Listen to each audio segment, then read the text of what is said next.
Japan.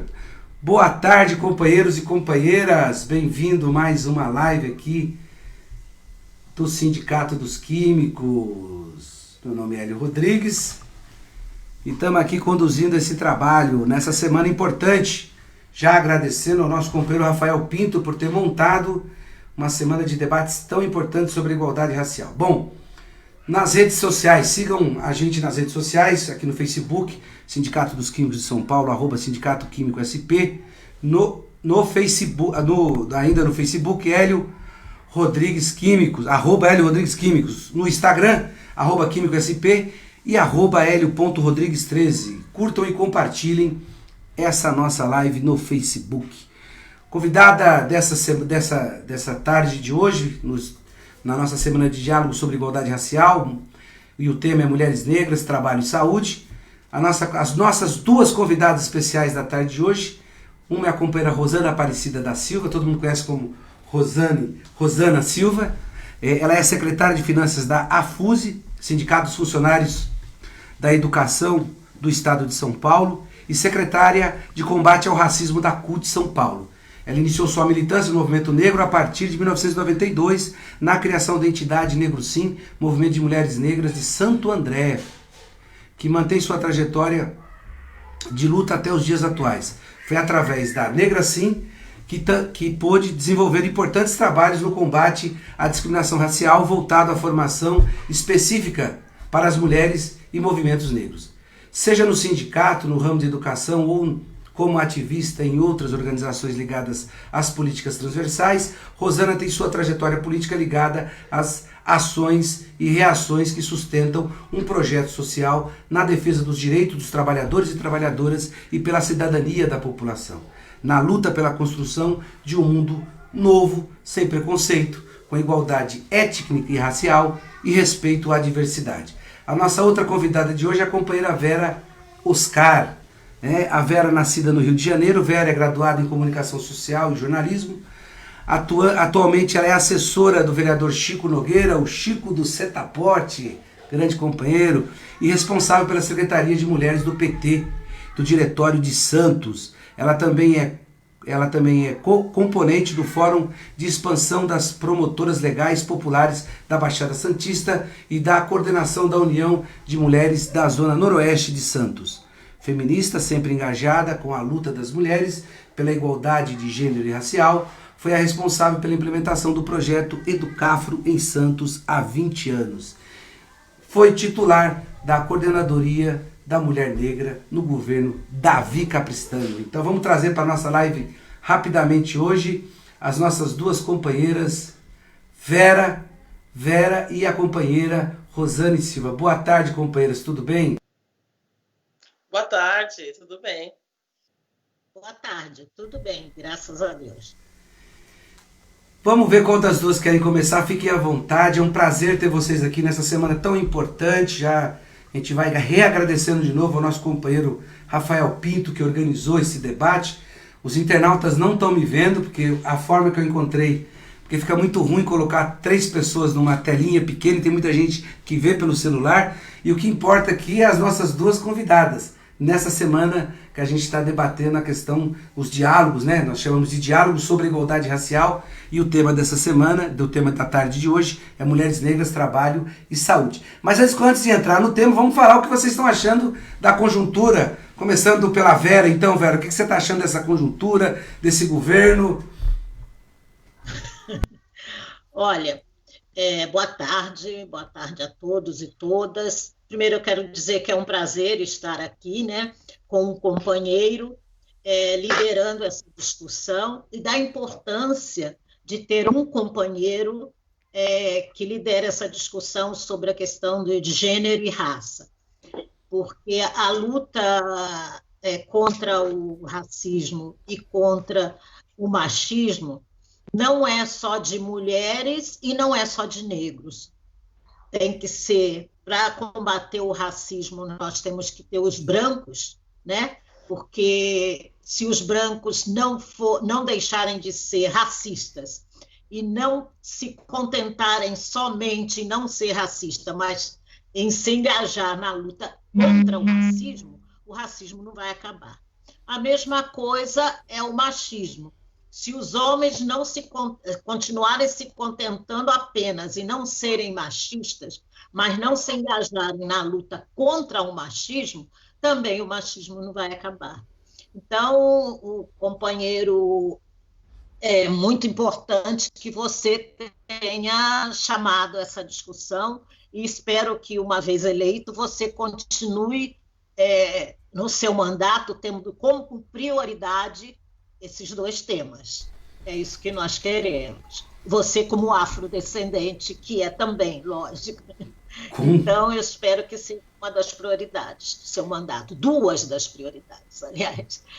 Mas, voltando ao que me foi pedido sobre a conjuntura nacional, eu acho que nós estamos vivendo um dos períodos mais difíceis da nossa vida, né? Claro que houve a 64, o golpe e tudo mais, mas agora esse governo declaradamente de extrema-direita, fascista, que odeia negros e mulheres, para nós, mulheres negras que compomos a base da pirâmide social desse país, uma verdadeira catástrofe.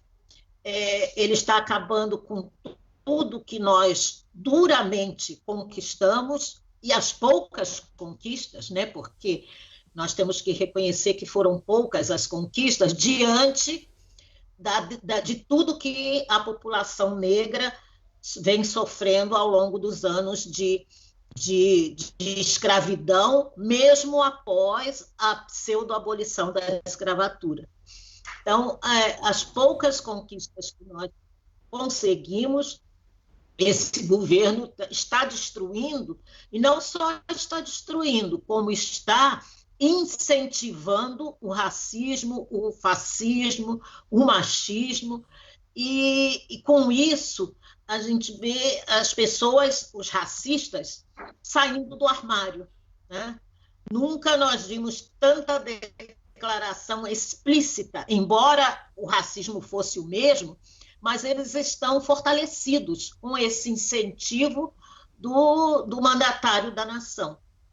E isso se dá também, a gente não só falando de racismo e de machismo, mas de tudo que afeta e de tudo que conquista que nós, de alguma forma, poderíamos ter, seja da questão do trabalho, da renda, da habitação, tudo está sendo destruído. Então, eu acho que é uma verdadeira catástrofe e que um espaço como esse acaba sendo um espaço de resistência. Rosana? Então, boa tarde a todos que estão assistindo, né?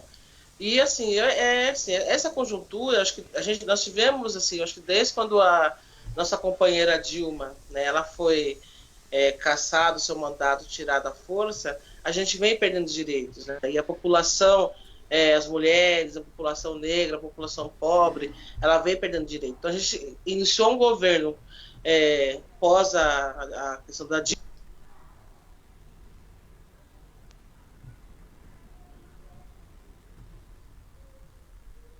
Oi, Vera, você caiu, foi? Eu acho que eu não sei o que é, porque eu estou usando o meu celular, porque o meu computador deu problema, entendeu? Eu acho que a Vera, agora quem caiu foi a Rosana. Cadê a Rosana? Você me ouviu? Eu te ouvi, mas a Rosana Silva, acho que ela caiu. Deixa eu chamar a Rosana de novo aqui.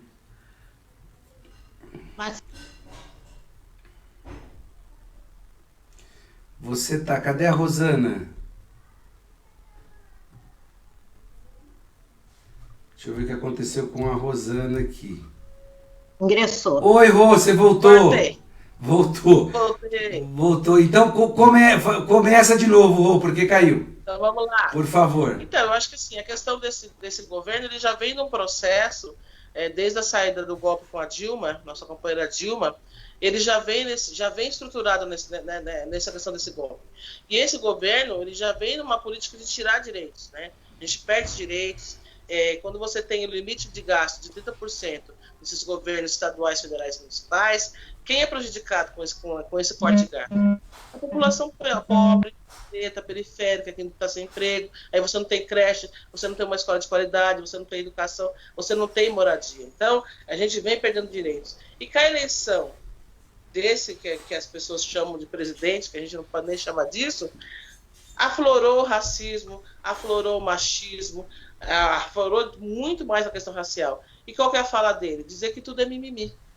Quer dizer, a questão racial, a questão de gênero, a violência contra as mulheres virou mimimi. E não é isso, né? A gente está vendo que são as pessoas que estavam lá encolhidas, aqueles que estavam lá seguradas, agora têm direito de falar, de discriminar. E assim, acho que a gente vive um momento muito difícil. E aí, quando você não investe em educação para transformar esse processo, e a gente vê essa discriminação assim aflorada todos os dias, né? É uma coisa que é difícil de imaginar uma empregada que vai trabalhar e leva o seu filho e a pseudo patroa aperta o botão e seu filho fica lá, ele morre, ela paga 20 mil reais de fiança e sai da cadeia, e quando vai depor, a delegacia abre 2 horas antes para não ser importunada. Quer dizer, está tudo favorável para essa pessoa que discrimina. Né? Então a gente morre jovens negros todos os dias, todo momento, e o policial, eu achei que era o bandido. Quer dizer, então a gente pode matar os bandidos, é uma coisa que está muito, né? Os direitos estão perdendo, né? A gente está perdendo todos os nossos direitos.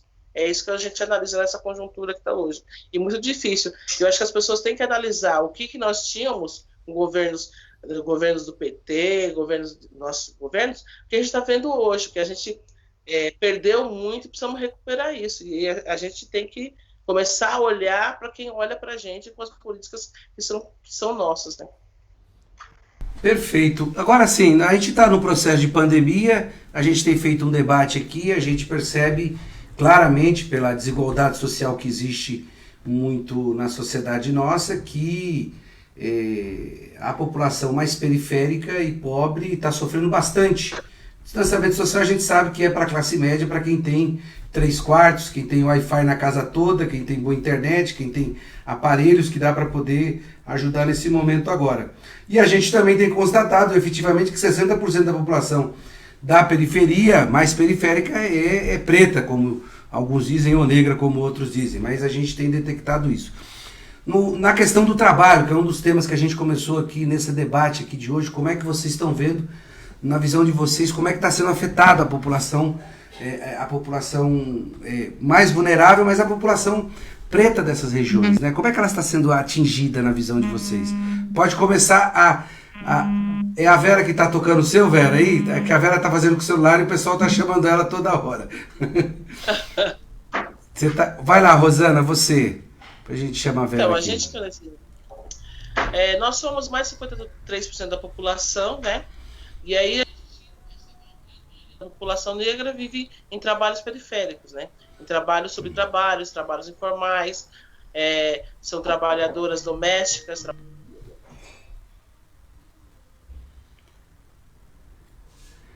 Oi, Vera. Oi. Você caiu, né? Agora, cadê a Rosana? Agora a Rosana, porque quando você cai, você derruba a Rosana. Quando for para voltar, deixa que eu ligo para você, tá? Tá. Aí fica mais fácil aqui, porque aí agora a Rosana caiu de novo. Deixa eu chamar a Rosana. A gente faz aqui um combinado. Rosana Silva tá aqui. Deixa eu adicionar a Rosana.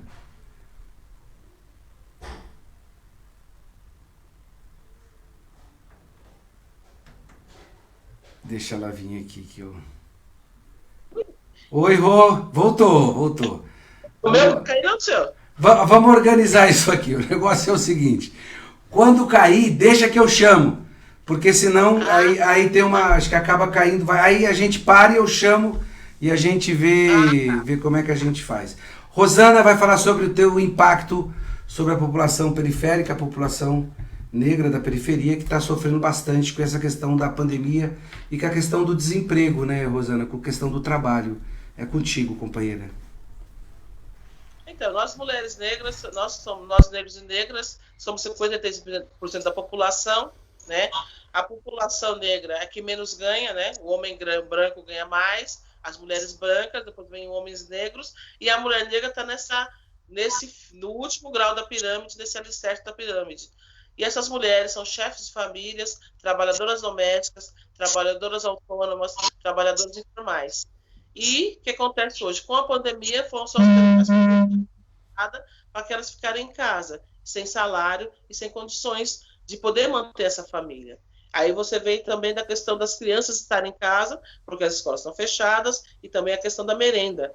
Pelo menos uma das refeições, ou duas, eram feitas nessas escolas, né? Uhum. E aí essas mulheres negras, hoje, elas estão numa questão de necessidade básica de vida, o mínimo, né?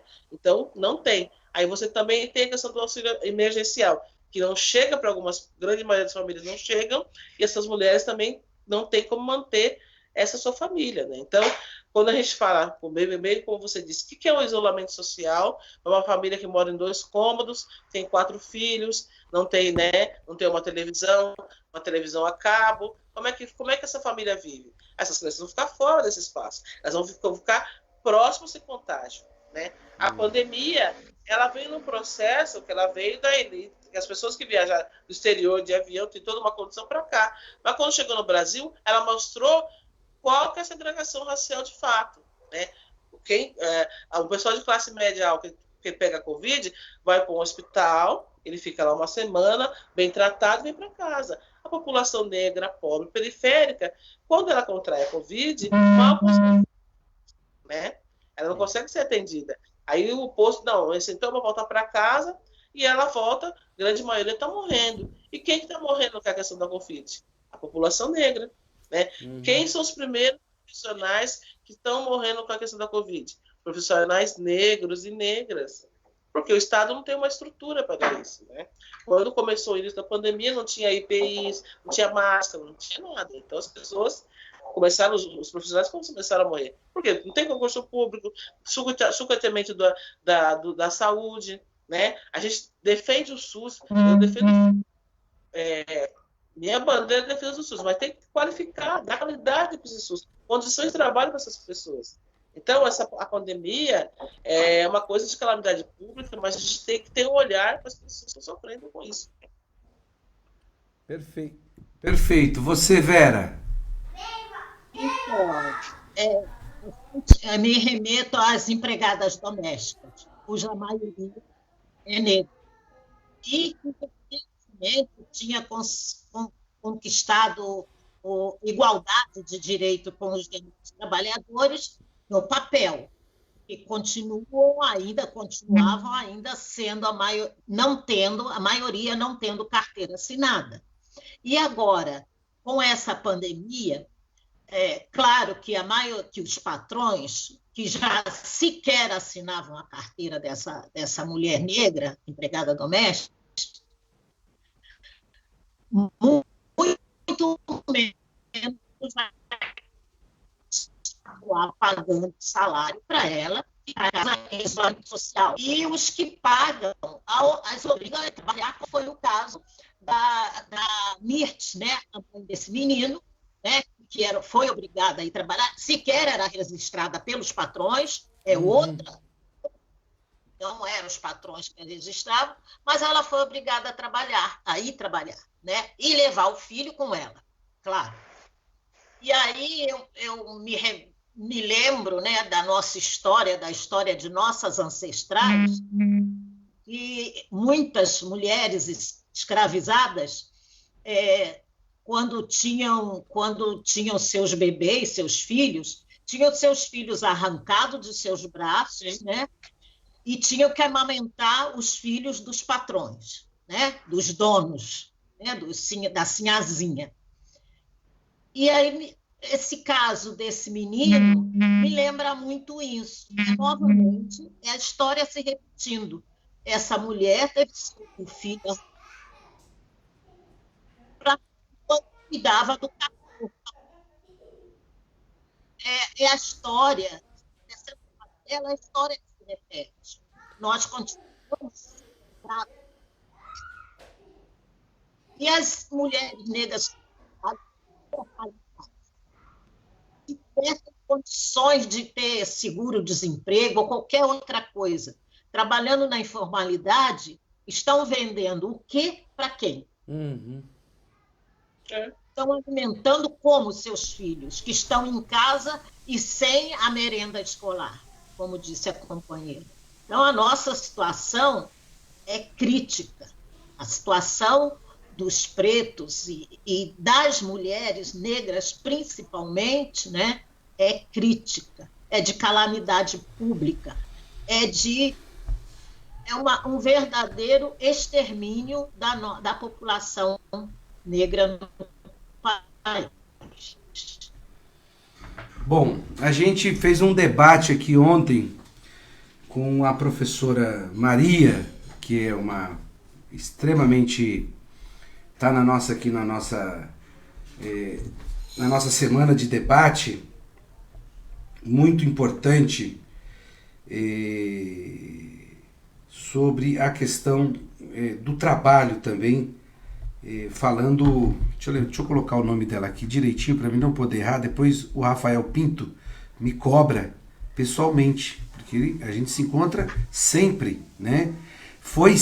Teve tanto o Bruno Ramos, que vem da organização do funk da Quebrada e das favelas, a Maria Palmira, desculpa, professora Maria Palmira, que teve aqui com a gente, fez um debate ontem, e a gente brincava ontem sobre a questão do diploma, que a professora Maria Palmira, ela é doutora pela PUC de São Paulo, enfim, a gente até brincava, e ela fez uma fala que, para todo mundo que tem um mínimo de bom senso e de seriedade com a coisa pública, ali foi uma fala espetacular, né? A gente brincando ontem, aí caiu o ministro que não subiu e não caiu, né? E até tem hoje uma intervenção muito importante do Sakamoto que fala: eu não defendo o nosso querido Decotelli, mas ele fala que, peraí, porque o Decotelli também está sendo bastante apedrejado, mas tem a Damares que mentiu no currículo, só que é branca, né? Tem o ministro do meio ambiente, esqueço o nome dele agora, mas mentiu bastante no currículo, né? Mas o Decotelli tem um problema, né? Segundo eles aí, eles acham que é problema a cor da pele do Decotelli, e aí foram malhar em cima o Decotelli. Não é que eu defendo o Decotelli, porque nada disso, né? Mas a gente vê que aí também tem uma articulação grande. E a Palmira falava isso ontem sobre essa questão do emprego. Mas teve uma coisa que ela falou que eu queria passar para vocês, e queria que vocês falassem também, sobre a saúde, né? Ela descreveu muito bem a questão da saúde, etc. Mas ela falou uma coisa que me chamou muito a atenção, que foi sobre qual é a qualidade do atendimento que tem com a população negra periférica. Quando uma mulher vai lá, ela relatou que tem vários casos de mulheres que têm um filho, na hora do parto são xingadas, né, são maltratadas. Como é que a gente faz a fiscalização desse tipo de ação?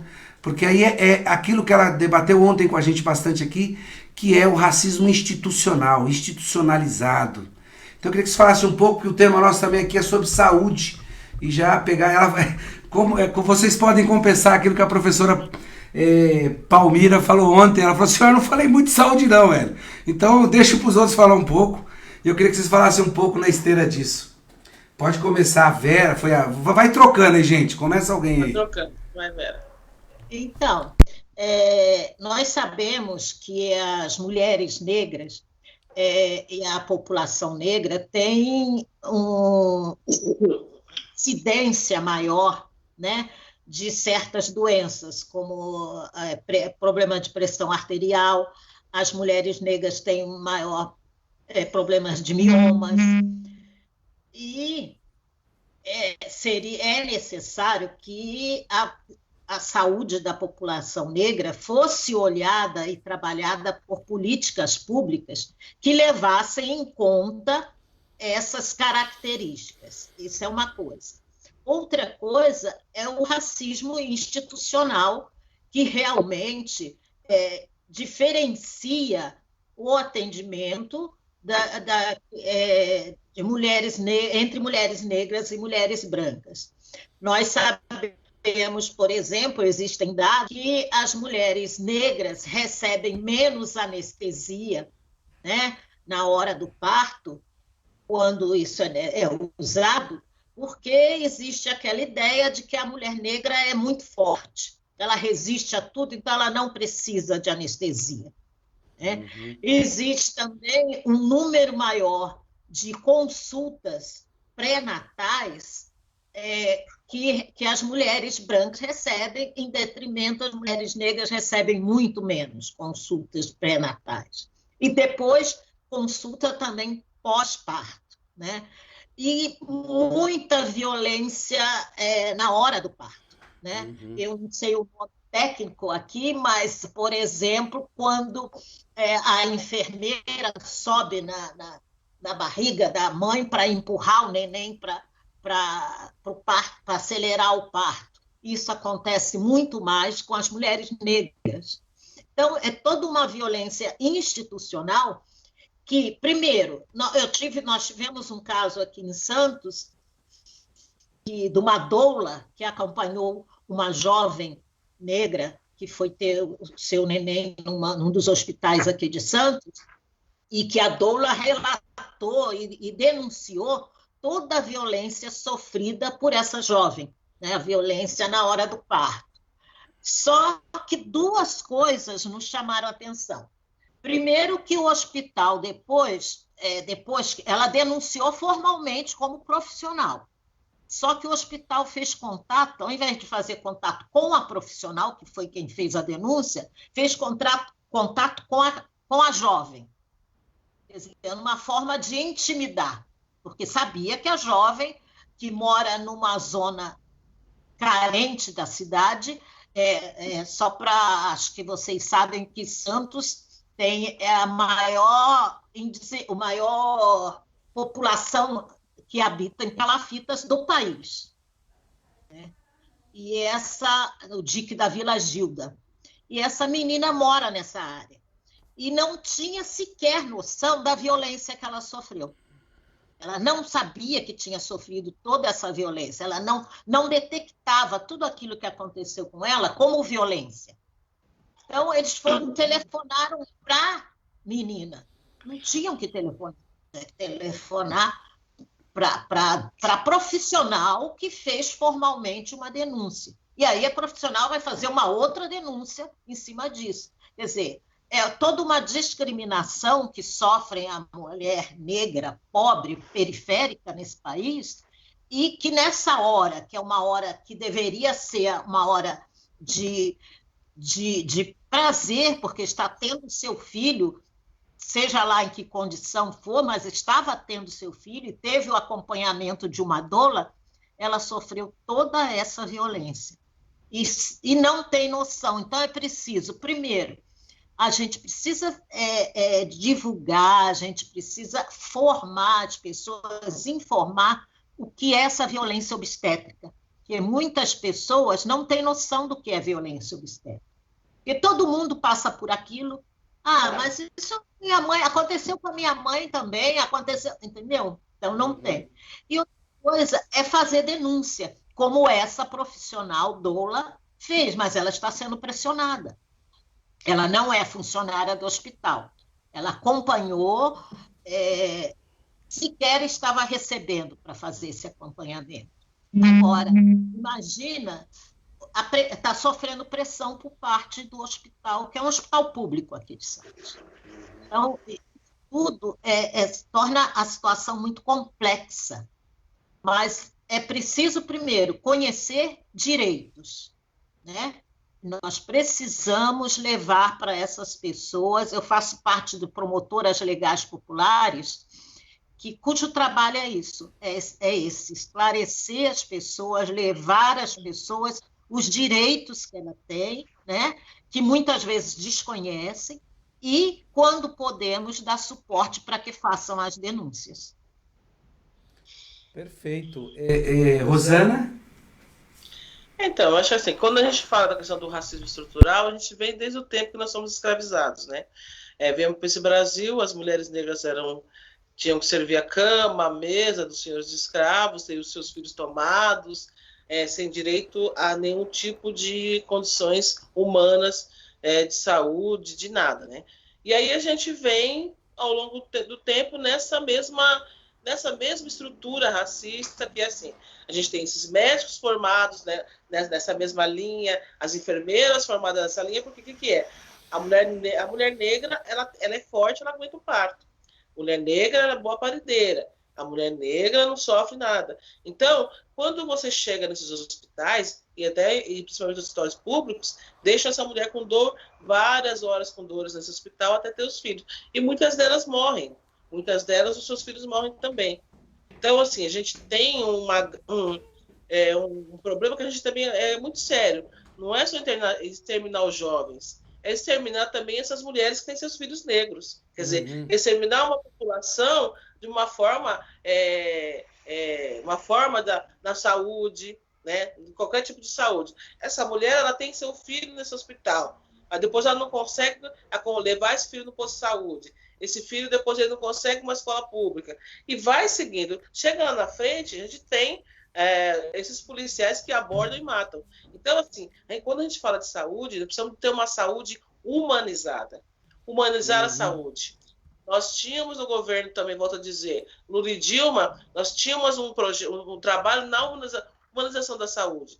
Nós tínhamos agentes de saúde que se formavam, trabalhavam, mas tinham uma formação para trabalhar com as mulheres negras, com jovens, entendeu? Na questão dessa saúde. E a gente se perdeu nesse governo. Então, isso que eu falo, a população, ela tem que ver o que ela perdeu de direito, em vez de ficar repetindo o que as outras pessoas falam. Eu acho assim, hoje a gente perde, porque assim, perde a cada momento, assim, a gente tem que defender a saúde, defender a educação, defender nossos filhos, mas a porta de entrada do racismo está nas estruturas, né? Quando a gente elege um deputado estadual, um vereador, que está lá há muito tempo, e a bandeira dele sempre é saúde, educação e moradia, esse deputado não faz, esse vereador não faz nada, vamos ter um olhar para isso. Né? Vamos ver o que que política ele está fazendo. Porque senão a gente não vai conseguir mudar isso. Porque assim, os lemas, se a gente for acompanhar, saúde. Hoje foram feitos vários hospitais de campanha e assim, foram um valor altíssimo. E hoje, não tem demanda, não vamos desmanchar. É dinheiro público jogado fora. E esse dinheiro público jogado fora está contando para quem? Lá na ponta das pessoas da periferia, que não tem um médico próximo, que as mulheres, e aí uma grande maioria são mulheres negras com seus filhos, não conseguem ser atendidas, não conseguem chegar nesse hospital, e chega lá, fica na fila, e volta, vai e volta. Então a saúde hoje é tratada como mercadoria, né? Mercadoria. E aí quem não pode pagar por essa mercadoria, que é a população negra, fica fora desse espaço. Então a gente tem que pensar em quem que a gente vota, ter um olhar de fato para as políticas públicas voltadas à população negra, para a gente poder mudar esse processo, né? Senão a gente assim, é muito ruim. E não é só ruim, é doído, né? A gente, enquanto mulher negra, ter seus sobrinhos, seus filhos, seus netos, vê esse racismo todo dia. E a gente que é militante, quando acompanha um dos nossos nos hospitais para ter seus filhos, a gente já fica de olho, já briga, já faz. É que nessa moça jovem, ela nem sabe o que aconteceu com ela, porque para ela o racismo é normal. Para ela ser excluída é normal. Para ela não ter esse direito, enquanto uma jovem branca tem, para ela é normal. É isso que a gente tem que também combater, as duras, que nosso trabalho nossa ação permanente. Né? Perfeito. Deixa eu só fazer aqui uma reparação, porque ontem nós tivemos um problema técnico mesmo, e o Rafael Pinto já vai estar corrigindo esse problema. Nós não conseguimos fazer a live de ontem à noite com o Antônio Pinto, que nós devemos fazer, segundo a informação que me passaram, no próximo sábado, para a gente completar essa semana de diálogos muito importante sobre a igualdade racial. Então a gente pede desculpa aos companheiros, porque ontem a gente não conseguiu fazer a live, retomamos hoje, o equipamento já está devidamente consertado, então a gente pede desculpas. Eu quero ler aqui os nossos companheiros e companheiras que estão na nossa live aqui acompanhando esse debate importante, junto com a Rosane e com a Vera, aqui, duas grandes companheiras militantes, ativistas também. O Cláudio Ramos está aqui mandando um abraço, a Viviane Oliveira, a Vanessa Nascimento faz aqui. É problema que vocês não estão vendo, né? Aqui o que eu vou ler para vocês. E aí eu vou falar que são pessoas que nem a Vanessa é uma companheira nossa aqui, militante, A Vanessa também se identifica muito e fala aqui o seguinte, que você vê a diferença do tratamento por termos a cor da pele preta, né? Exatamente o que ela está falando aqui. A Nilda Ramos também, infelizmente, poucos conhecem os seus direitos. A Bia Santana mandou um abraço. A Vanessa fala aqui também mais um pouco. Um pouco antes da pandemia, fui ao posto de saúde saber de que dia fazia o exame do Papa Nicolau. A moça me respondeu todos os dias, mas tem que vir limpinha, tomada banho. Achei um absurdo a resposta, porque eu sou negra, mas sou limpinha, porém preciso manter meus exames em dia. Quer dizer, é exatamente nessa questão que a professora Palmira falou ontem, dessa questão que a Rosana coloca aqui de humanizar, e a Vera também, o tratamento, né? Como é que pode a formação desse pessoal. Era uma discussão que a gente fazia muito grande no movimento sindical sobre os profissionais, os médicos que atendiam os trabalhadores do INSS, né? Que começaram a atender e dar a resposta depois que o cara saía de um espaço que tinha policiamento, e aí ele dava o laudo depois que o cara saía. Quer dizer, não adianta nada disso você criar, reproduzir aquilo que a direita sempre reproduziu, desse olhar para o trabalhador, que ele está ali fingindo. Eu tive casos de companheiros que, cego de um olho, o cara fala que aquilo ali não era preguiça para ele não trabalhar, né? Imagina isso, né? Com a questão que eles colocam aqui da cor da pele, né? Que infelizmente isso é potencializado. Bom, o Roberto fala aqui da esterilização pós-parto, é um genocídio. O Roberto Santos, companheiro nosso do Vermelho para Lutar, fala da anemia falciforme, um drama para a população negra, diz o Roberto aqui. Antes ele mandou um boa tarde, a Edna Vilela um boa tarde, o Miguel Biaso, a Júlia Graziella. Tem um pessoal que está acompanhando a semana toda aqui, é isso que eu falei. A gente que é ativista, de esquerda, mas é importante demais a gente escutar os companheiros, se apropriar dessa temática com mais profundidade. Não será a primeira e nem a última vez que a gente vai fazer isso. Nós vamos ter que continuar muito discutindo esse tema, para que a gente sinta... É muito difícil isso que eu vou falar, mas a gente tem que começar a sentir a dor por causa do racismo, para a gente começar a falar, não, nós somos antirracistas, nós não somos... Não quer dizer que eu não sou racista, eu sou antirracista, né? Porque... Pode falar, Vera. Tenho uma companheira aqui de Santos, a Aurélia Rios, que faz um estudo muito bacana sobre o adoecimento mental da população negra, sabe? Porque o racismo, né, esse racismo cotidiano, como essa companheira que disse que foi marcar o Papa Nicolau e disseram que ela tem que vir limpinha, isso parece uma coisa... falaram isso, não liga, mas isso machuca, adoece, faz a pessoa adoecer, porque não é uma vez, não são duas vezes. Isso acontece cotidianamente conosco, com nós mulheres negras, homens, e a gente não tem ainda estudos aprofundados sobre o quanto isso nos afeta psicologicamente. Uhum. Mas, entendeu? E essa psicóloga aqui de Santos, ela fez um trabalho aqui em Santos muito, muito legal. Um dia você quiser, você pode... já queremos sim. Pode falar para o Rafael que nós vamos querer sim, com certeza.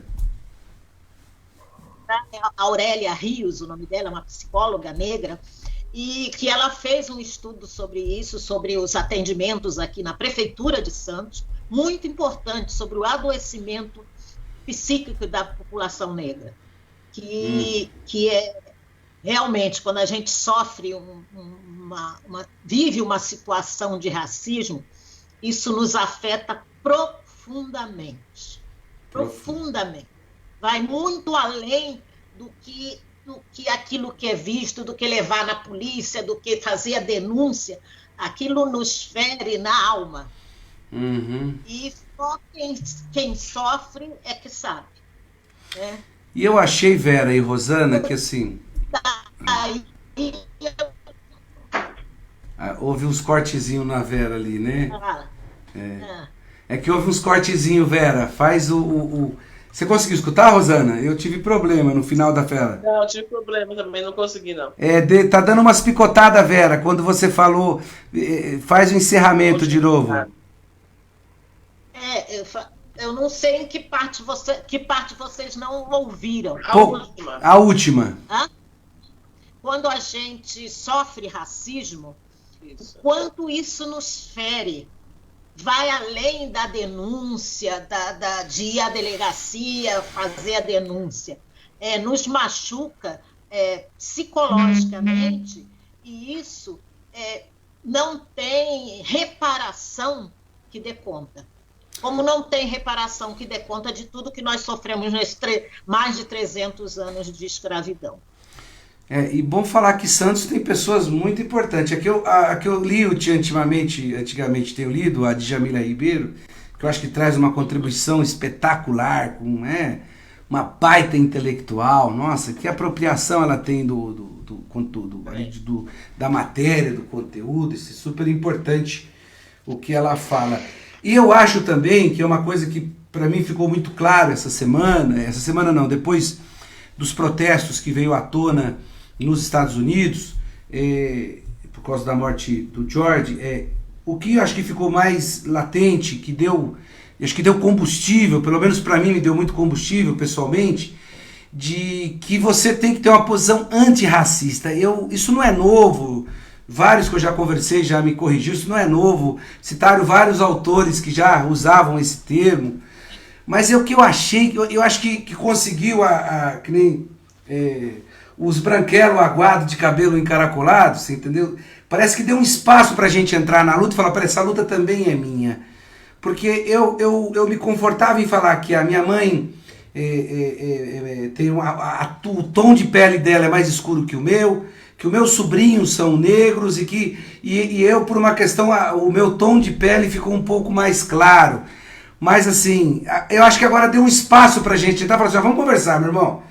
Nós estamos, lógico, tem que respeitar isso que a Vera falou, porque eu acho que é muito importante. O preto, ele sofre na alma a questão da desigualdade racial, porque cotidianamente acontece isso com ele, em qualquer momento acontece isso, toda hora se relaciona a ele, ninguém fala, você lembra aquele branquelo, não sei, aquele negão, né? Ninguém se lembra. Então eu acho que isso é mesmo, Vera, ultrapassa essa questão. Isso vai na alma, né? Isso machuca demais. Mas eu acho que abriu um espaço para nós. Agora vai assim, vamos colar essa luta. Eu acho que o movimento sindical contribuiu bastante, mas uma das coisas que eu sempre falo no coletivo lá, nosso racial do sindicato, que é assim, parece que a coisa desse debate é só de um grupo que tem a cor mais escura. Não é, esse debate tem que ser nosso. É da classe trabalhadora, por quem quer uma sociedade melhor. Eu quero uma sociedade melhor. E para a sociedade melhor, ela não pode ser racista, gente. Não tem espaço para isso. Ela não pode ser machista, ela não pode ser homofóbica, e ela não pode ser tão desigual como ela é. Ela é profundamente desigual. Eu acho que isso abriu um espaço. Pode falar, Rosana, desculpa. Fica à vontade, gente. Tem... Então, quando a gente fala, quando você diz a questão antirracista e as pessoas falam que é antiquada, já tinha, não é questão de ter essa questão, é questão de você atualizar essa ação antirracista. E eu acho que o movimento negro hoje, ele entende que a questão antirracista não é só os negros que têm que discutir, entendeu? Os não negros, os brancos também têm que discutir, porque se um negro, um branco, ele entende que aquela política antirracista, no meio do que ele está discutindo, conversando, e se impõe na defesa da questão do racismo, isso é um avanço para a gente do movimento negro, né? A gente consegue, essa discussão, ela consegue caminhar. Quando a gente fala, o sindicato dos químicos, para mim, é um grande parceiro dentro da CUT e da discussão racial. E eles fazem a discussão no chão da fábrica, vão nos espaços. Então, assim, os sindicatos têm um know-how na questão racial muito grande. Aqui em Santo André, o Raimundo, antes de ser presidente dos químicos do ABC, a gente ajudou na fundação do Solano Trindade, que é uma entidade de negros e negras, de jovens de periferia, que tratam a questão racial muito, muito antes da 10.639, da história da África. Então, políticas antirracistas, eu acho que nos tempos de hoje é isso, a gente poder discutir não só com nós negros, mas passar para os outros que não são negros, como é que se discute esse racismo, quanto dói esse racismo, né? Aí você vai conseguir avançar. E também uma outra coisa, a pigmentação.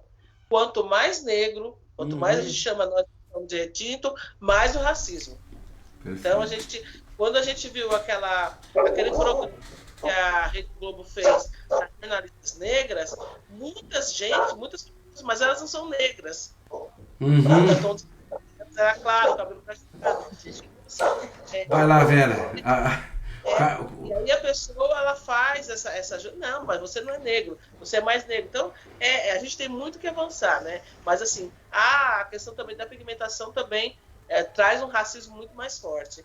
E aqui em Santo André, nós tivemos um programa, que eu acho que é interessante, não sei se vocês também tem, da questão do quesito cor na saúde.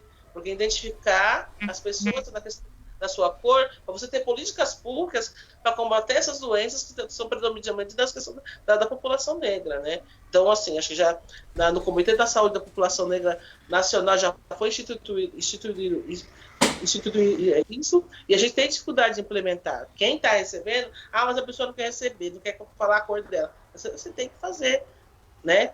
É a mesma coisa a questão da minha falciforme, da questão do teste do pezinho. É uma briga muito grande, porque se você fizer o teste do pezinho, a criança é identificada com anemia e você consegue tratar ela muito mais rápido, né? Então, a questão da saúde, a gente tem que estar sempre atenta, e assim, e os sindicatos, a CUT tem um coletivo, Secretaria de Saúde do Trabalhador, que a gente também faz parceria, a gente trabalha junto na questão racial, a questão das questões, da questão negra, da saúde da população negra, e vai fazendo essas demandas. Então, as parcerias são importantes para a gente, para a discussão racial, para a gente não podemos discutir sozinho, temos que inserir todos os nossos parceiros nessa política antirracista, que hoje é muito atual.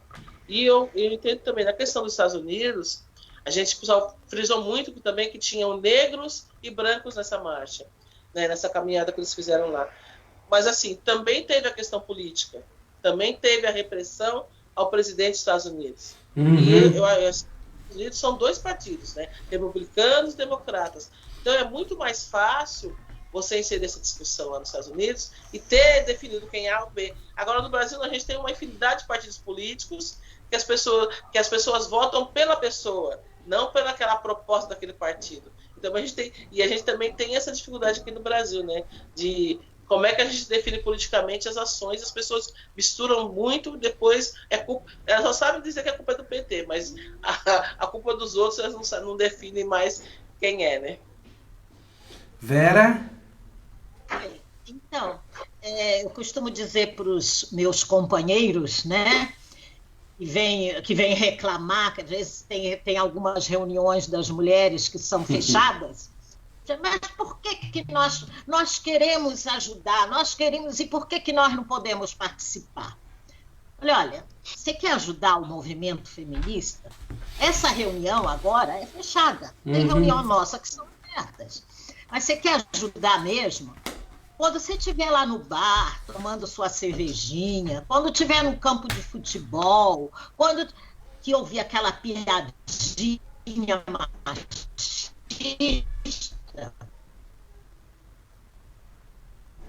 diz pro companheiro que aquilo reproduz, não seja machista dentro de casa. Não basta você querer dizer que apoia o movimento feminista. Você tem que ser antimachista lá no seu ambiente, porque você está aqui com a gente falando que apoia, estou aqui com vocês dando apoio, mas daqui a pouco você está lá conversando com o seu companheiro e falando os termos que vocês usam, totalmente machistas, e reproduzindo para os seus filhos na sua casa, e muitas vezes agredindo a companheira, porque muitas vezes agride.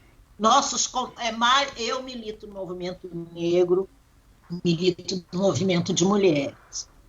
E digo para vocês, é mais fácil falar de racismo no movimento de mulheres hoje do que falar de machismo no movimento negro. Verdade. É verdade. Vocês entendeu? O movimento de mulheres, que é o movimento feminino de origem branca, e que nós tivemos muita dificuldade de inserir a questão racial nesse movimento, porque muitas das nossas colegas que estavam ali falando de defesa do direito das mulheres tinham lá sua empregada negra, né, sem registro, e dando toda a estrutura para ela estar ali militando. Mas ela não percebia isso, né? E aos poucos, pelo menos nos movimentos em que eu estou participando hoje, o movimento das PLPs e outros movimentos feministas, a gente está conseguindo bancar a questão racial.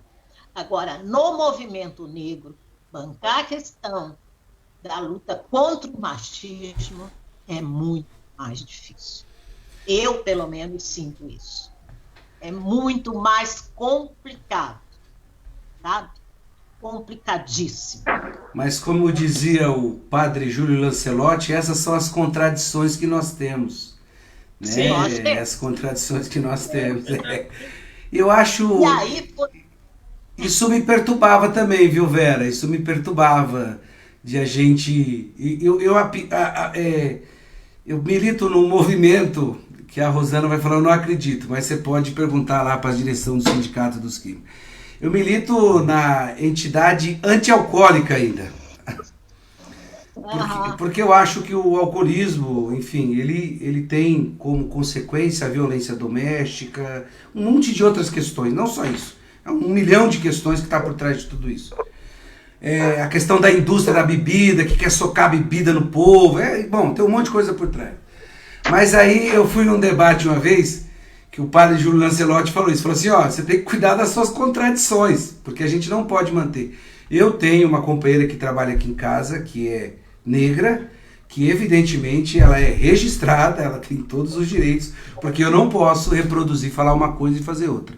Assim como eu tenho uma conversa com a minha companheira que eu também, eu tenho muitas falhas ainda para resolver, espero dar conta dessa vida. Por exemplo, a educação dos filhos, tem hora que eu acabo falhando nessa loucura de ensino à distância, que é uma aberração, isso é uma bobagem, isso aí é uma besteira, mas você tem que dar conta, e eu falho, de vez em quando aqui a gente senta e faz, e eu pergunto, falando que eu estou falhando, mas é muito importante isso, a gente, acho que a gente tem que revirar muita coisa interna na gente, a gente tem que procurar, eu não tenho preocupação hoje em ver as contradições que eu tenho, o que eu estou preocupado é em continuar com essas contradições sem corrigi-las.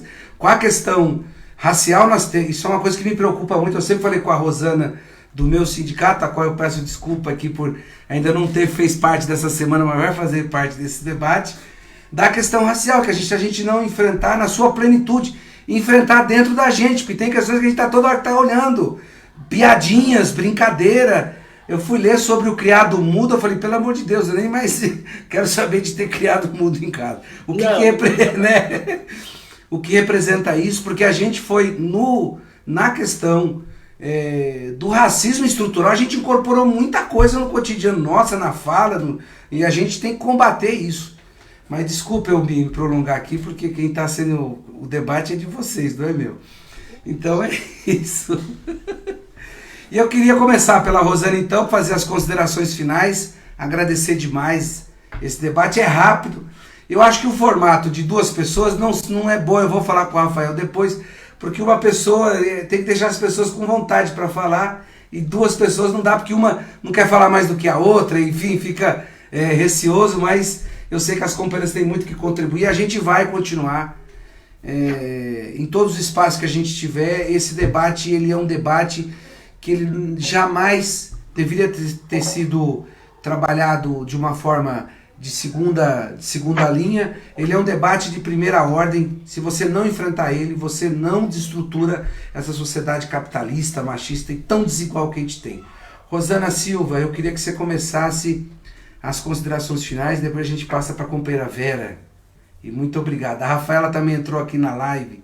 O Jono também, a Assunção. Um monte de gente aqui. Então, eu quero agradecer, eu acho assim, acho que debater, conhecer a Vera é importante, eu fiquei muito orgulhosa de conhecer seu trabalho, sua militância, sua liderança, para a gente é uma grande referência, assim, quero te conhecer pessoalmente, nas nossas caminhadas da vida, eu acho que amei muito fazer o debate com você, e você também, Hélio, eu acho que você está no caminho certo, eu acho que você vai ser uma grande referência para a gente, para a gente no Legislativo. Eu acho que você continua assim. Eu acho que as pessoas têm que entender que não é só ser pré-candidato, se propor ao cargo público, mas entender a essência daquilo que a gente vai trabalhar, saber quem são as pessoas que a gente vai defender nesse espaço. E você está mostrando isso, que você não está pegando uma coisa de momento, mas você está levando os negros e as negras nessas lives a mostrar que nós temos vários diferentes, militamos em vários espaços, somos acadêmicos, somos doutores, somos domésticos, somos só aquilo que podemos ser, mas com qualidade, com muito respeito. Esse respeito que para a gente que é muito importante. E para nós, mulheres negras, nós estamos no mês de julho, dia 25 de julho, é o mês da Teresa de Benguela, mulher negra brasileira, líder de quilombo, né? Que liderou o quilombo no século XVIII. Então, essa referência para mim hoje, fazer essa live nesse dia, 1º de julho, é lembrar da nossa resistência enquanto mulheres negras. E saber que a gente está fazendo, o que você está fazendo aqui, é o que a gente fazia no quilombo. O quilombo não era só de negros, era brancos, era indígenas, em prol de uma luta única. Então, a nossa luta única hoje é de políticas públicas, de igualdade, de direito, e você, para mim, é um representante disso tudo, fazendo essa live e me convidando para participar. Me sinto muito honrada, me sinto muito bem, parabéns. Né? Obrigado, Rosana. Vera? Quero também agradecer pelo convite. Pena que já está acabando, passou rápido. Pedir desculpa pelas interferências aqui, inclusive das minhas cadelas, que não largam, né? Essas coisas de casa assim, já viu, né? De repente entrou um latidão no meio, mas faz parte. Fiquei muito feliz de te conhecer, Rosana, também.